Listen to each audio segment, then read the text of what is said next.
Hey everybody, today we're reacting to my own SPECTER trailer that I made. The trailer for this epic book right here.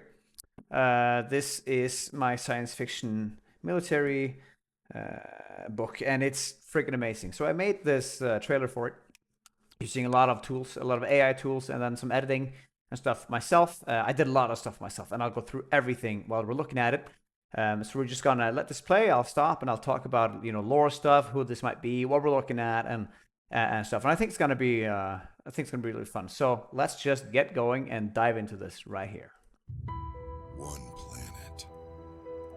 So this first clip here, this is obviously Atlas in the background here, which is the massive planet where this whole book takes place, essentially.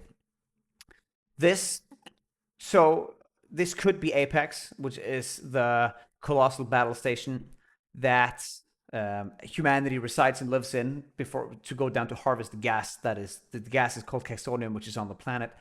So it could be that, but it's not that big, really. It's I wish that it was bigger, but this was also the first prompt that I wrote for the OpenArt AI that I used to generate this clip.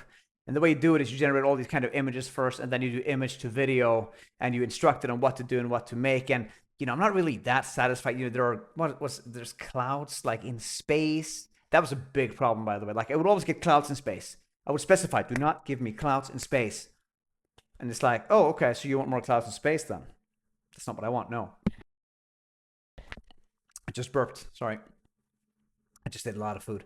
Anyway, so this. At the time, the first shot, yeah, this is Apex. But I have another shot later, which is way better and way cooler than this shot right here. But that's what we're looking at right now. This is obviously along the equator, since there's a lava belt here, the volcanic activity here. So the lore-wise is that on the southern and on the northern and southern hemisphere, you have less gas and less volatile land masses and areas and such. While closer to the equator, this is large volcanic belt.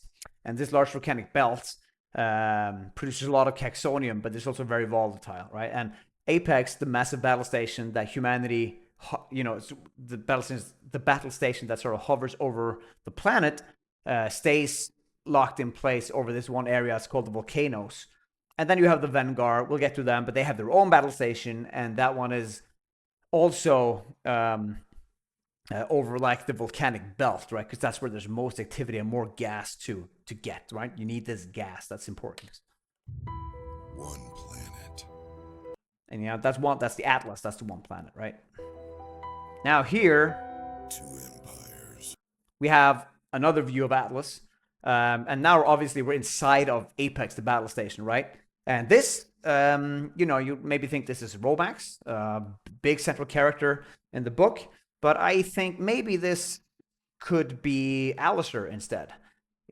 A smaller character. Romax is one of the, very important characters, but Alistair is a spotter, right? So he can see incredibly far when he's burning gas, which he is not doing right now because there are no canisters on his back. But essentially, this is probably Alistair, whose name was originally Karox, by the way, but it was too similar to Romax, got him mixed up and blah, blah, blah. But here he is scouting out over Atlas, obviously. And you see all these things here in space? I don't know what these are, but it was the best shot that I could get. But are these, I don't know, don't look at it. There's a lot of AI weirdness in this, right? The prompting is sort of weird, but I wanted this kind of shot. And, also I had a lot of people coming out like, this is AI slop. And yeah, okay, like, sure, you can call it that, and I see what you mean. But there's still a lot of, like, I had to direct this whole thing. I had to decide what to make a clip of, what clip should be next, a lot of editing. There's a lot of voiceovers that I made myself. I'll get to that. Oh, yeah, so this One Planet, Two Empires is a voice from 11 Labs, which you can instruct to say what you want. It's pretty good. And then later, it's me. And I'll talk about it when we get to my voiceovers, which I made, because I couldn't get the cadence and intonation the way I wanted.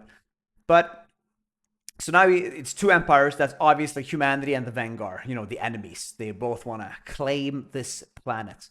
And just to finish off the AI thing, yeah, if you hate AI stuff, awesome, that's fine. No problem with that.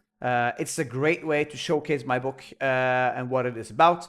And it's not like I just said, I didn't write, give me an awesome science fiction military, trailer, and this pooped out. It was shot by shot, had to prompt everything, and I had to come up with what every shot should be of. So there is a lot of creativity going into this. Naturally, I had to use, I'm not a movie creator, right? I don't know how to animate anything. So this is literally the best tool that I have to do this. If you don't like it for that reason, that's fair enough. Completely up to you. So let's just continue. All right, she's looking out. Now this, don't look at their, well, we'll take a look at their feet, but this is obviously the first shot of the Vanguard. And this, it could be someone from book 2 called Maldania, the Empress of the Vanguard. And these are her soldiers, right? Or maybe, because here she's in her throne room inside of her battle station, or their battle station, more like. Which is very nice. I like the aesthetics here. I think it's pretty cool. Blue on gold looks really nice, I think, most of the time. And here they're standing up, and look at their feet. Oh, that is so awkward. And here we have the first shot from something that actually looks like something on the book. Because I could pull this out. I could use this cover image to set like a character, but like take this design. Couldn't make the canisters purple, but this is very lore accurate, which is very cool, right? So, yeah. So rule the universe. So they go rule the planet, right? That was on the Vanguard one. Because if you rule the planet, then you have access to Kexonium, this gas, and you need Kexonium inside of these canisters here so that your Titans, your superhuman soldiers, they can access their abilities, because it's only accessible through Kexonium, the gas, right? So this is the Titan. I think, who is this? I'm not really sure. This is probably just a Titan. We're going to get to the main characters at some point, but this is just a Titan. I think it could be Ironjaw, maybe, though I want him, I feel he should be more massive, more massiver. I'm an author, jeez. But yeah, you see here, you have the really cool look. You have the canisters with these tubes that's from the book here. You have them right here. Oh, sorry. So this is pretty cool. And here they're in the desert. This could be near the Damakas gas well, which is where the book sort of kicks off, with Lagan coming down there and then being abducted. That's pretty cool. So let's continue. Actually, I wrote to the AI, like, I want a shadow to sort of just, wash over him, like, and as he looks towards the sky, which would be really cool. And it couldn't do that. Instead, at some point, some guy just stepped in front of him. That's not what I asked for, but I had to just cut it short, and that's kind of cool. Rule the universe. Yes. Then it cuts to black for dramatic effect, and we hear this. This war, it comes for everyone. Which is sort of like the theme of the book, right? Because you have this one guy who's just on the sidelines, he's a weapons manufacturer, and he's not part of this war. That's how he sees it. He's just on the sidelines, making weapons, selling weapons, and he's not really participating, right? He's not helping humanity win directly, but he's making cool weapons to help deal with problems and such. Until he's found out to be a Titan and lives outside of the system, which is not good for a lot of reasons, because all the other Titans sort of live in luxury prison, like they're told who to breathe with, when to fight, but they're rich, but you don't get to have family or love, so suppress those natural instincts, but that's sort of, yeah, that's why the war comes for everyone, and he's sort of sucked into it. Now there's some pretty dramatic ending here. We go to this. So, pretty cool shot, I think. This is a Vanguard soldier. I think it's intimidating. It's up in your face. This is a Vanguard soldier closer to the storm peaks, the mountains that I have there, where a lot of action takes place in this book. Because it's raining here, you can see there are clouds. So this is definitely closer to the equator, somewhere between the desert and the volcanic activity. The landscapes look like this. Now here, this is pretty cool. This is the Titan team, human Titan team, walking towards their ship. Now this could be Elite Loot Squad Atlas 1, who this book is sort of about. That's these guys right here, except for this guy who's the main character. His name is Lagan, who sort of thrusted into this squad involuntarily because he is very powerful and outside the system somehow. So this could be them. I could not get the canisters correct here. As you can see, for some reason they're red and there's just one, but it was the closest one I could get. AI is far from perfect. Took a lot of try, spent a lot of money trying to get this clip, but couldn't. So this is probably Elite Squad Atlas 1. 1, 2, 3, 4, 5, 6. Could be 4 leg and joint. Right, you'd have Kara, Athena, Wind, Enna, Ironjaw, Jax. But then you would also have Maris, I guess.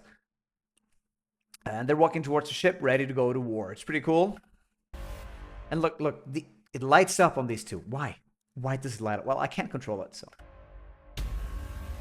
These are human soldiers, regular human soldiers, somewhere closer to like the desert areas of Atlas, fighting. It's sort of like they land, they do some war, and then they depart again, because you can't stay too long because of the sheer volatility of Atlas at all. So these are just a cool shot of soldiers running forward. You have the tank here, and you see the barrel is way too visible for just having fired. Now the explosion is sort of behind the tank, but okay. There's a beam here. Cool. I mean, it just looks cool. And this used to be the most hated clip I had. This one is cool, but I had another one of some Vanguard sniper just lifting his rifle really mechanically. It was weird. So I just changed it to this instead. An army of Vanguard soldiers menacingly walking forward. I think it's pretty cool. And what I like here is like, yeah, this is futuristic, but these are normal rifles that we have today. Now, obviously, I would want a little bit more difference from normal weapons, but you know, it's sort of AI can't really make anything new. It can just make variations of old stuff. So it had trouble with that, but it's cool enough. I think it's menacing. You see these blue guys, and you sort of get a feel for these are the enemies, and these are the Vanguard, naturally. This is a cool shot. Here we're back. Now, this is definitely Lagan, the main character here. He's flying, and this is from a pretty cool pivotal scene. Not pivotal scene, but a very cool scene from the book where he's flying. I'm not going to spoil anything else, but here he is just descending towards the sky. Now, of course, that's way more action-filled in the book, but you can't really make that. We'll get to a shot that comes pretty close. Who are you? Now, that's a central theme in this book, right? His name is Lagan, but who is he is incredibly important, because who are his parents? Who are they? They need, you know, the highest order, the military organ who oversees everything regarding the war, controls every Titan, every soldier, everything. They need to know, how is Lagan outside the system? How is he a Titan who lived outside of their very strict system where, you know, where they have basically a breeding program with like, you need to have kids with that guy now so that we can bring your powers on, because it's hereditary. So everything's very controlled. So they have all family lines. And one reason is also that if you lose control, you can never pick it up, because you can't glean someone's, what's it called again? DNA from cells. You can't, you know, when you're Titan, that's obscured. So who are you? It's a central theme of the book as well. He doesn't know. He doesn't know who his parents were. He lived with Heb his whole life and don't know. He didn't think they were anyone. And now he learns that they were 2 Titans, probably from the Treason War, who got him out somehow, but nobody knows why. Pretty cool shot here. Just some guy. That's me talking. Let's hear that again. Who are you? I'm just some guy. So that's me, my first take, trying to sound really epic. I'm just some guy, you know.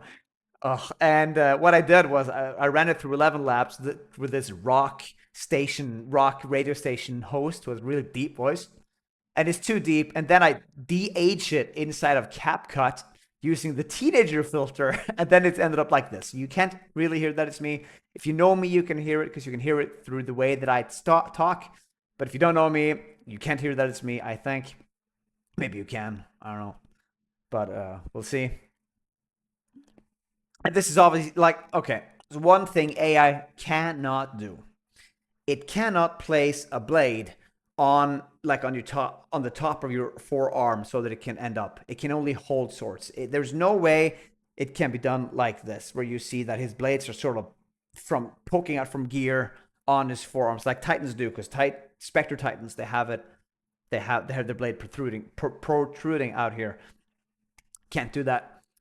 So they're holding it. So that's sort of not accurate to the lore at all. Like this guy's clearly holding the sword, holding it. I zoomed in, try to mask it up a little bit. Can't really get past it, so I did my best. I try not to have too many shots with the swords, but that's also what's so cool, right? These superhuman sword fighters who fight with blinding speed, which AI could also not make. But so this is obviously Lagan, and he's walking towards a foe here that I'm not going to say who is, because that's a spoiler, but ready to have an epic duel. And you can also see there's only one blade, which is also a giveaway. Not a giveaway, but... How is he outside the system? That's my voice. That female voice is my voice. So I played that. How is he outside the system? I tried to do it like that, and then I ran it through 11 Labs AI stuff to... I picked a female voice that I thought was pretty nice, and it made it sound like that. It's pretty cool. Let's listen to it again. I'm just some guy. How is he outside the system? I don't like the way that I say it. How is he outside the system? But it's hard. Like, you sit down and you have to act suddenly.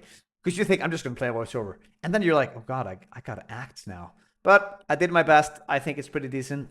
This is obviously the highest order, the representative of the highest order, who are faceless people controlling everything. Nobody knows who they are. The reason for that is actually revealed in Book 2, Emperor. But the reason is you have some titans who are called metallurgics, and they can, if they touch a solid piece of metal, they can sort of teleport. They can dematerialize and then rematerialize somewhere else along that piece of metal. Like if you had a long fence, they can warp back and forth. Oh, sorry, burping here. Sorry about that. And the reason is so many governmental people in power, they were assassinated. So now you have faceless people controlling everything, the highest order, and whoever is behind this. And these are the people who they control everything. They control all the titans, and they have also sort of indoctrinated all the titans to be like, you are giving your life for humanity. Nobody's free at all. Yes, you can't have love. No, you can't have love. No, you can't have a family, but you do the sacrifice for humanity. And so they all sort of swallow it until they find this one guy who's suddenly a titan who's outside the system. Now, why is he outside the system? So these guys are confronted. And then they spin lies, naturally. Like, he was always inside the system. He was working this way. And it's sort of like, okay, fair enough, but that's believed. And now Lagan is just thrust into this world where he suddenly has to partake in this war as a mighty titan. Strongest one of his kind. We get to that. So this is them when they're talking and preaching to the people. This is inside Apex, the battle station, and they're talking to the people here. And don't study the people too much because none of this makes sense. Just focus on this. No one is outside the system, and that's true. Like, so that's their propaganda. You clearly have a guy outside the system. They go, nobody's outside the system, and this is Lagan, guys.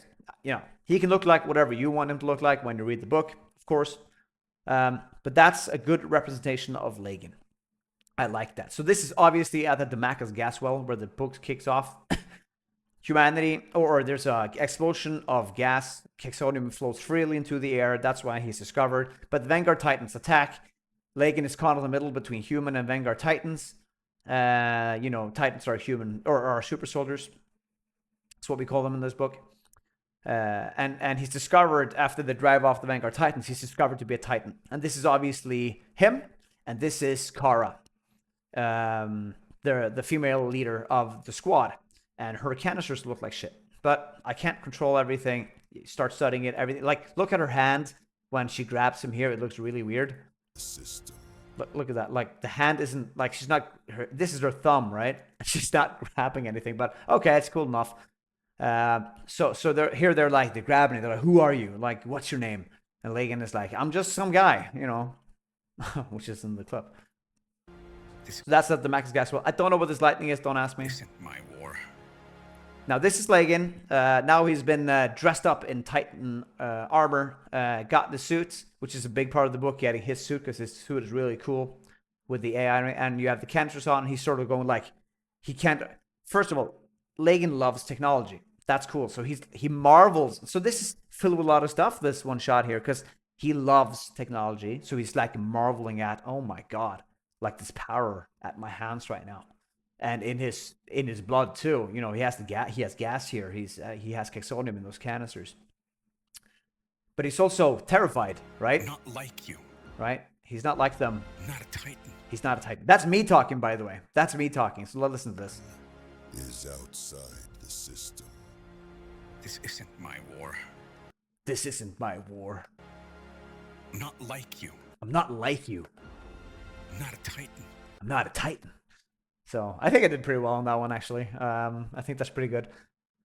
And then here he's like trying to figure out how he can get out. How can he get out of this new life that he's forced into? Because he doesn't want to be a Titan. He wants to go back to his old life, go back to Heb and keep making weapons. And just he was satisfied with his life. His life was pretty good.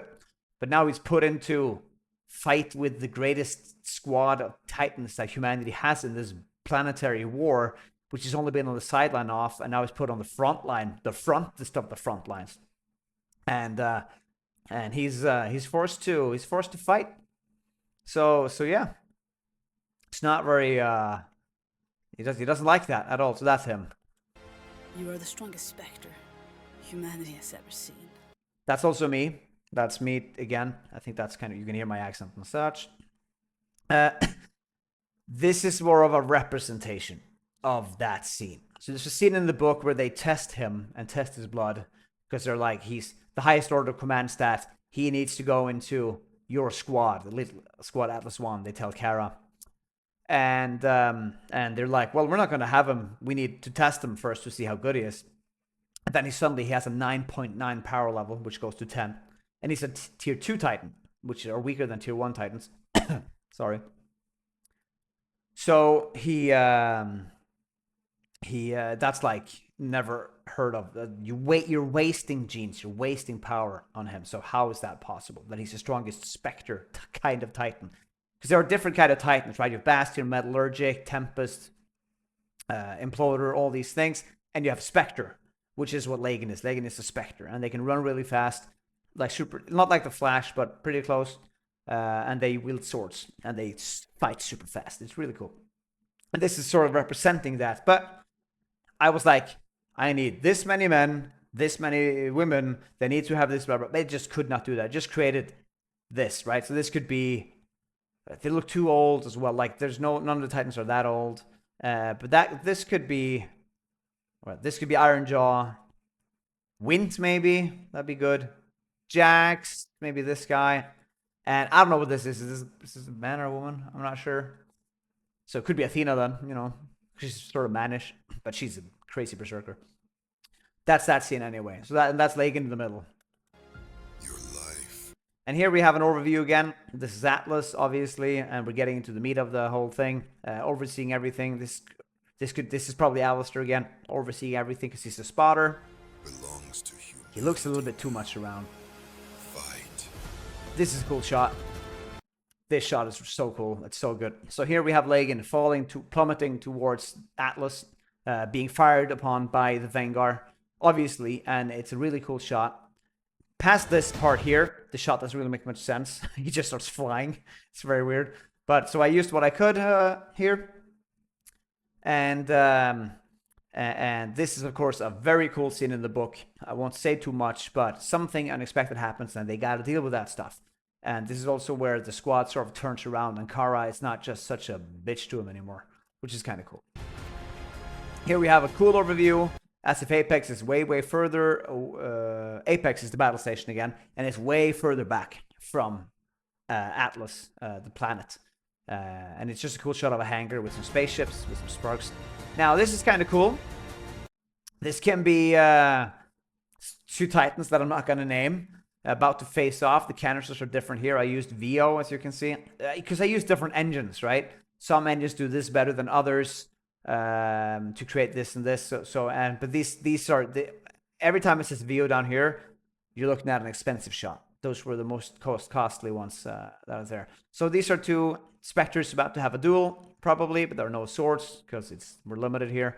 But it's a cool shot anyway. This is just a battle shot from Spectre. It's kind of cool. I think it's a cool shot of just people being bombarded. Maybe this is a Vanguard ship and these are just soldiers. Not that much to say. Here we have a Spectre running, which is that's kind of a cool shot, I think. Of course, it's faster than that, but it gives the impression, because of this dust cloud here, of running really, really fast. You can see, and it speeds up here. Now, of course, there are no correct canisters here. Couldn't make that happen, sorry. But I think it's a cool shot. This could be Lagan fleeing at Damascus gas well. Well, he wouldn't have that suit on him by that time. But it's a cool shot to sort of visualize that there are people who can run super fast here, which is, you know, a big thing in Spectre. This is a flying... This could be Lagan and Heb in the prologue, flying to enter Apex for the first time in Lagan's life when he's a kid, where that horrible stuff happens. But they're on their way to Apex before everything goes to hell, to showcase their weapon. So this is a spaceship flying along Apex, and this is a way better representation of what Apex looks like than the first shot where we see it, right? Because it looks massive here, because we're focusing on this ship. It's pretty cool. Short clip, because I was like, give me 2 Spectres or 2 superhuman soldiers fighting super fast with swords, and I was describing like crazy, and it's just 2 guys like this swinging. It's weird. So I used for one swing what I could, just to sort of give away the, hey, we have people fighting with swords in sci-fi armor, which I think is really cool. That's it. My freedom.